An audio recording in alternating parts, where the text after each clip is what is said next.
vamos a hablar de daño inducido por la ventilación mecánica. La primera pregunta es, ¿qué es el daño inducido por la ventilación mecánica? Aquí tenemos dos casos bastante similares: neumonía por influenza porcina en pacientes en la edad media de la vida. A la izquierda tenemos un compromiso difuso del pulmón con aire fuera del tórax, hay enfisema subcutáneo.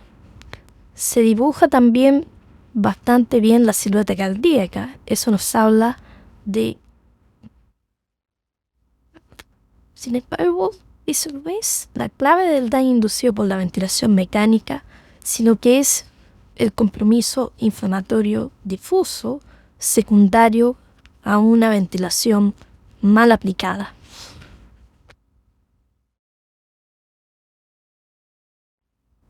El daño inducido por la ventilación es un fenómeno inflamatorio secundario a una ventilación injuriosa por el uso de altos volúmenes y altas presiones sobre la vía aérea, que induce una elongación excesiva patológica del parénquima pulmonar. Es importante diferenciar lo que es el daño asociado a la ventilación mecánica, a la terapia ventilatoria, las infecciones, los traumas secundarios a la intubación, a la aspiración de la vía aérea, barotrauma por múltiples causas, de lo que es el daño inducido por la ventilación mecánica, que es un fenómeno netamente inflamatorio y que es difícil de pesquisar en la práctica clínica diaria.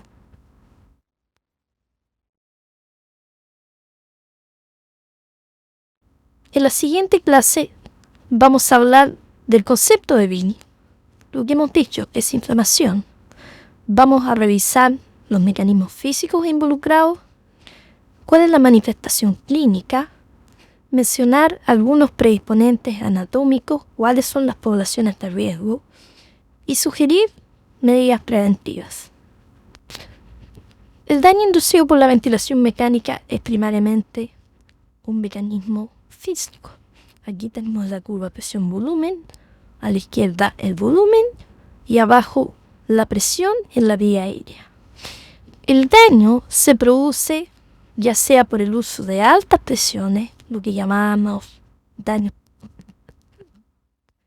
y en la zona más baja, el daño por pérdida de reclutamiento, lo que es el daño por apertura y cierre.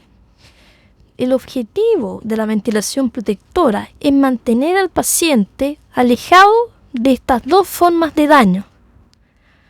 Pero, ¿son realmente mecanismos distintos? Veámoslo de esta forma.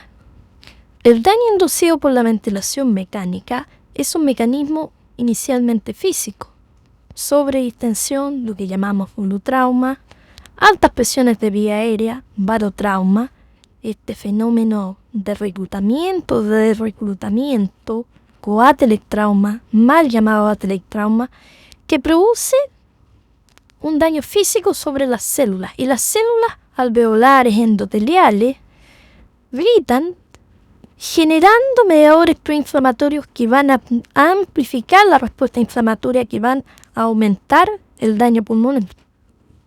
Visto de esta manera, el daño inducido por la ventilación mecánica es un fenómeno físico, mecánico, en que hay dos terapias eventuales para disminuir el volutrauma y el barotrauma, que es la disminución del volumen corriente y el aumento del PIB para disminuir.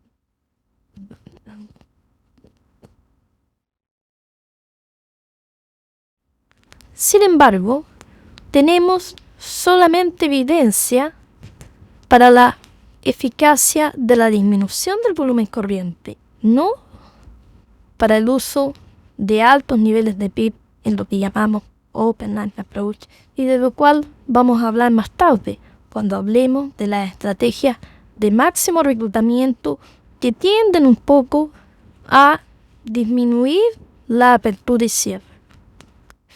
Para entender los mecanismos físicos mecánicos, del daño inducido por el ventilador, hay que revisar estudios físicos.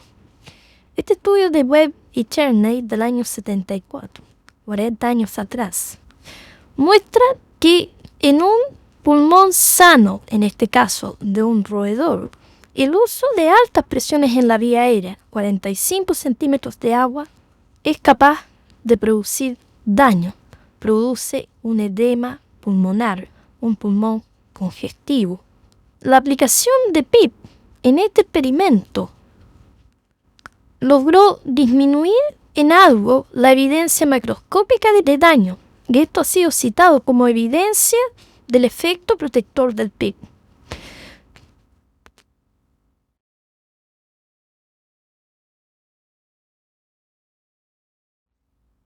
Sin embargo, para entender bien este estudio hay que ir a la fuente básica.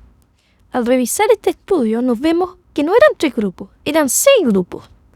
Había animales controles, había un grupo intermedio con presiones de vía aérea de 30 centímetros de agua, y estos son los grupos que nos interesan, de 45 sin PEEP y con PEEP de 10 centímetros de agua.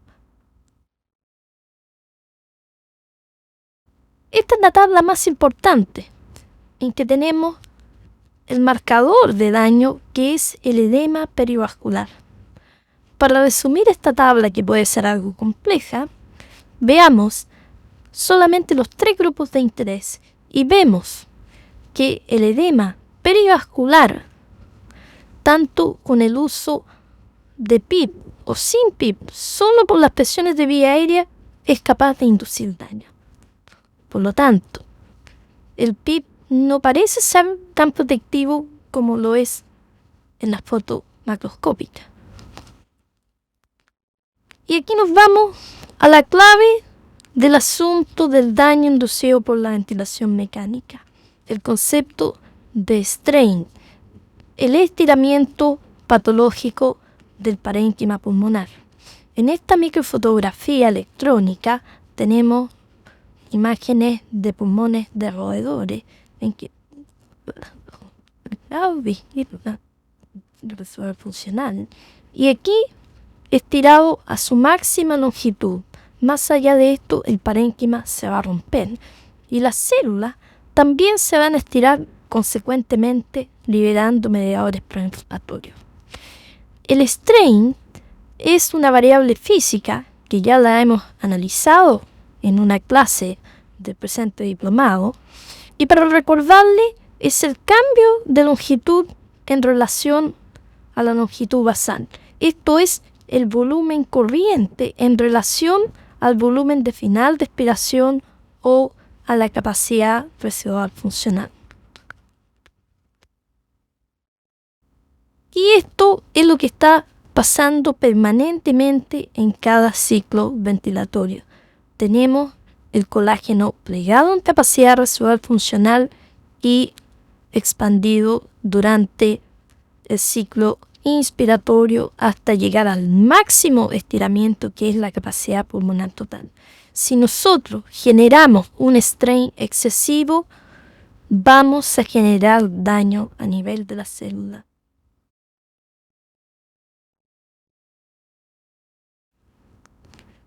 El estudio de Webb y Cherney del año 74 en roedores ha sido replicado en un par de publicaciones relativamente recientes del grupo del Dr. Gattinoni en un modelo porcino de pulmón sano, en que inducen el daño inducido por el ventilador o por la ventilación, modificando el nivel de strain. En este primer estudio, en el año 2011, someten a los cerdos sanos a 48 hasta 60 horas de ventilación con diferentes niveles de strain. Hay un grupo de cerdos que mantienen su peso pulmonar medido al principio con escáner y posteriormente en la necropsia. Vale decir, son pulmones que no están sometidos a un gran rigor. Y hay otro grupo en que tienen un strain excesivo, strain, como ustedes ven, cercano a 2, en el cual al cabo de cierto tiempo, algunos en 12 horas, otros en forma más tardía, producen rápidamente un edema pulmonar, produciendo la muerte en alguno de estos periodos. Aquí tenemos un resumen de la ventilación en ambos grupos. Aquellos cerdos que no cambió el peso del pulmón y aquellos que desarrollaron un edema pulmonar, los cuales el volumen corriente fue significativamente mayor y el strain fue cercano a 2. Esto significa que si ustedes tienen una capacidad residual funcional de 2 litros, en este modelo experimental les hubiéramos aplicado un volumen corriente cercano a 4 litros. Obviamente, las presiones transpulmonares fueron significativamente superior al aumentar el strain. Estos autores incorporaron el concepto de strain o elongación cíclica versus estática. El strain estático está generado por altos niveles de PIB. El strain cíclico está generado por altos volúmenes corrientes. Ambos podemos llegar al mismo nivel de strain global, que es la capacidad pulmonar total. Entonces, esos autores se preguntaron si había diferencia entre el strain estático y el strain dinámico, y para eso generaron un estudio experimental nuevamente en cerdo, tratando de lograr el mismo nivel de strain, 2.5, por lo cual estrategia de bajo PIB y alto volumen corriente, o bajo volumen corriente y alto PIB. Y para eso fueron modificando los grupos en términos de PIB corriente de manera de lograr diferentes.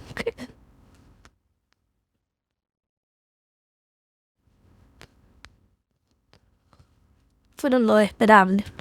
Obviamente hubo un mayor edema pulmonar, mayor nivel de peso pulmonar, mayor score histológico, mayores mediadores proinflamatorios cuando uno utiliza mayores niveles de volumen.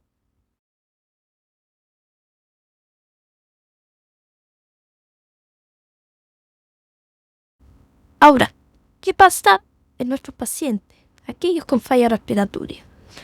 Uno de los principios básicos de los cuales ya hemos hablado previamente es el Babyland, que habla de que tenemos una menor superficie de intercambio. El pulmón sano remanente es pequeño. De este modo, si nos acordamos de la ecuación del strain, que es el volumen corriente por sobre la capacidad residual funcional, si tenemos una menor capacidad residual funcional como es el Babyland, tenemos mayor riesgo de un strain.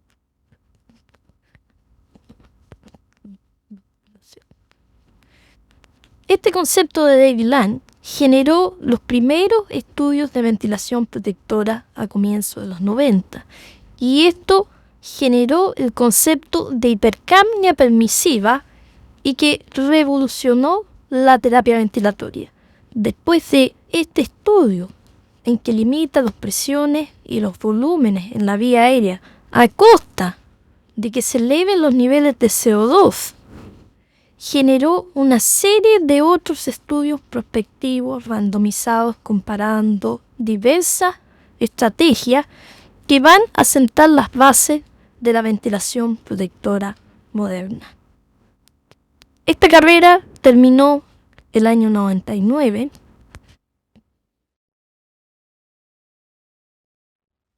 La estrategia de bajo volumen corriente se asoció a una disminución en la mortalidad superior al 20% en relación a una estrategia más convencional como se ventilaba en la década del 70 y 80.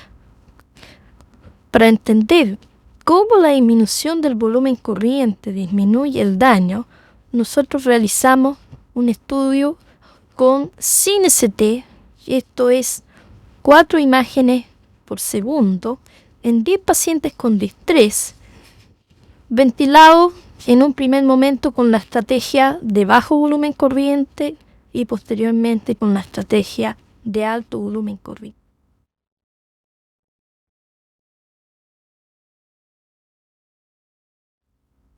Aquí vemos la secuencia de densidades de la tomografía computarizada y los registros de presión de vía aérea y presión esofágica para el cálculo de presión transpulmonar con la estrategia de bajo volumen corriente y con la estrategia de alto volumen corriente.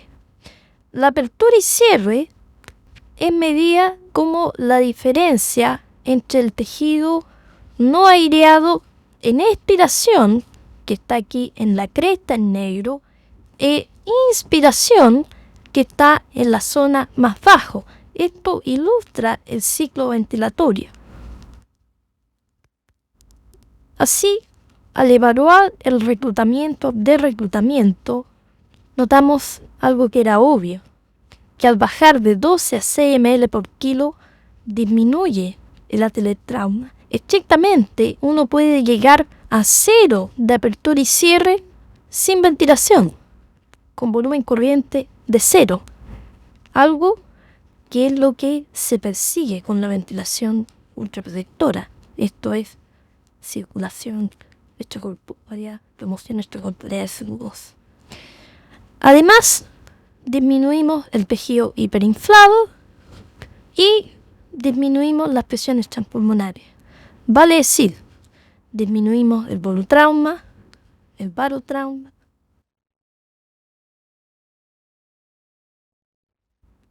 En suma, la disminución del volumen corriente disminuye todos los mecanismos que hemos descrito previamente para el daño inducido por la ventilación mecánica.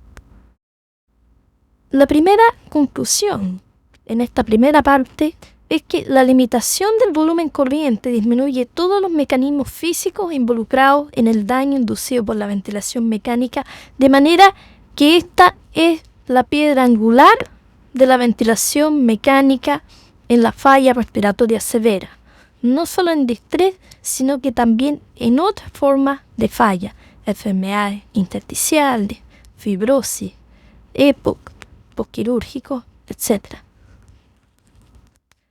El volumen corriente es el equivalente al strain cíclico y también es equivalente a la presión de distensión. Estos son algunos análisis que hicimos hace algún año en que vemos los diferentes estudios. Ven ustedes aquí en triángulo el estudio de Ranieri, que generó una gran diferencia de presión de distensión entre el grupo con ventilación convencional y el grupo protector, y tuvo diferencias en mortalidad. Lo mismo el estudio de Amato del año 98 o el AIR-10-NET. En cambio, los estudios más recientes de altos niveles de PIB, el alveoli, y dos muy importantes para nosotros porque son la base de nuestra ventilación, el estudio francés de Mercat y el estudio Lang Open Ventilation canadiense, en que todos ellos, estos tres, utilizan niveles de volúmenes corrientes cercanos a 6 ml por kilo. Por lo tanto, las presiones de distensión son similares y no se generan grandes diferencias en las presiones de distensión. Esto es importante a raíz de los datos que les voy a contar. Acaba de salir publicado un análisis de más de 3.000 pacientes enrolados en diversos estudios de bajo volumen corriente y altos niveles de PIB, tratando de evaluar cuál es la presión que más importa. ¿Es la presión meseta, si el PIB es protector o es la presión de distensión? Hacen diferentes análisis igualando el nivel de PIB, igualando la presión de distensión, igualando la meseta. ¿Qué concluyen estos autores? Que el PIB es protector en la medida que disminuye la presión de distensión. Lo mismo, el nivel de presión meseta no siempre es protector, solo cuando se logra una menor presión de distensión. En suma, existe una relación directa entre el riesgo de muerte y la presión de distensión. Y la base de la ventilación protectora es intentar mantener la presión de distensión bajo 20 centímetros de agua. Y si no lo logramos, debemos disminuir el volumen corriente de 6 a 4 a 3.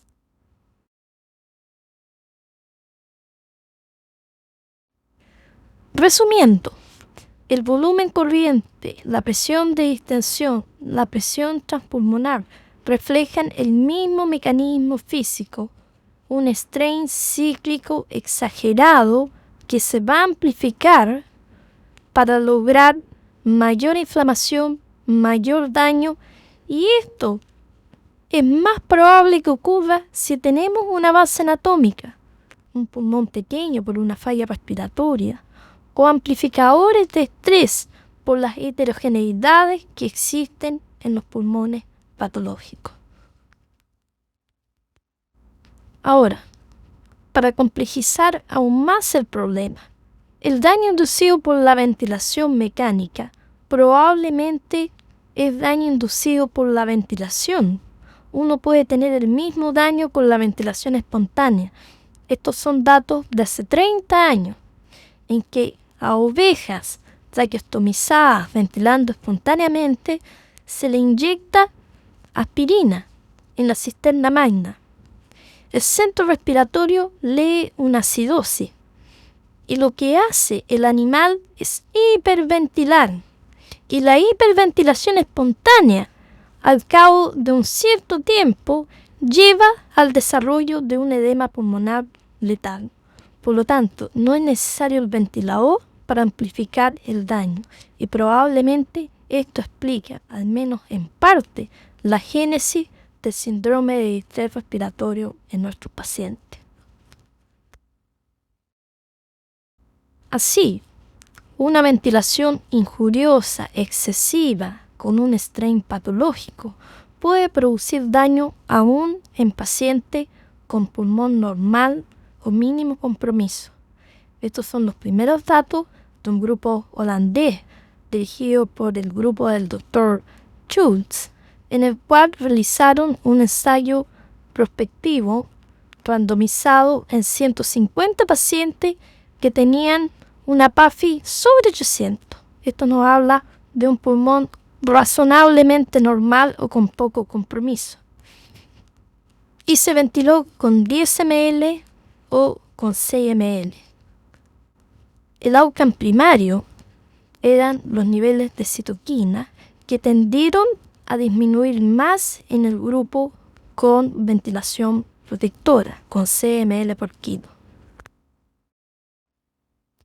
Lo más importante es que el grupo que se ventiló con 10 ml por kilo tuvo 5 veces mayor incidencia de desarrollo de síndrome de distrés respiratorio que el grupo con ventilación protectora. De este modo, el daño inducido por ventilador, la inflamación sobre el pulmón, también puede ocurrir en pacientes con pulmón sano o mínimo compromiso. La ventilación protectora también se aplica a otros grupos. Estos son potenciales donantes de pulmón. Los donantes de pulmón tienen que ser pulmones con mínimo compromiso pulmonar. En este estudio se comparó una estrategia protectora de 6 a 8 ml versus una estrategia más convencional. Y vemos que la estrategia protectora aumentó aquellos pacientes que pudieran ser susceptibles de donación y duplicó finalmente de un 27 a un 54% aquellos que finalmente se trasplantaron. Una evidencia reciente viene en este estudio francés en 400 pacientes sometidos a gran cirugía abdominal, en el cual una ventilación protectora de 6 a 8 ml con PIB de 6 a 8 versus una estrategia con volúmenes corrientes más elevados, disminuyó la incidencia de complicaciones pulmonares en más de 3 veces. De este modo, la ventilación protectora se debe aplicar a todo paciente que requiere soporte ventilatorio, desde el pabellón a la unidad de cuidado intensivo y no solamente en aquellos que tienen una mayor falla respiratoria, que sin duda es una población más expuesta. Finalmente, quiero recordarles la complejidad de lo que es pesquisar el daño inducido por ventilador en clínica, porque no es solamente el fenómeno inflamatorio, existen otras terapias que también pueden agravar la situación, especialmente el exceso de fluido o las transfusiones, que ingresan una serie de sustancias biológicamente activas que pueden aumentar el fenómeno inflamatorio. De este modo, la falla respiratoria se puede generar y amplificar por una serie de terapias y complicaciones que vemos en la unidad de cuidado intensivo, generando un círculo vicioso que muchas veces es difícil de cortar. ¿Cómo prevenir el daño? Lo más importante es tener conciencia de que esto ocurre en forma inadvertida, oculta, y que tenemos que tratar de reconocer las poblaciones de mayor riesgo. Limitar el volumen corriente es una de las partes angulares de la terapia ventilatoria, 6 a 8 ml y no más que ello en ningún paciente, no más allá de 8 a 9 ml por kilo. Uso de niveles moderados de PIB. 90% de la población no requiere más allá de 5 a 10 centímetros de agua. Limitar las transfusiones. Y hay otras cosas que también influyen en nuestra terapia ventilatoria que no tienen mucha relación con estos parámetros físicos. Disminuir la sedación, protocolos de destete, sacar precozmente a los pacientes, controlar las infecciones nosocomiales. Todo esto es parte de lo que vamos a ver más adelante. Como corolario, los mecanismos físicos, el strain cíclico, volumen corriente, presión de distensión, presión transpulmonar. Hay una población más expuesta y hay una serie de mecanismos que van a actuar en forma conjunta para inducir, aumentar, perpetuar la inflamación a nivel del pulmón. En conclusión, hemos revisado el concepto del daño inducido por la ventilación mecánica, que probablemente es una inflamación inducida por una inflamación excesiva, injuriosa, con un strain y estrés patológico sobre el parénquima pulmonar. Revisamos los mecanismos físicos, la importancia del volumen corriente, las manifestaciones clínicas no siempre evidentes en pacientes en riesgo, en pacientes sin riesgo predisponente y algunas medidas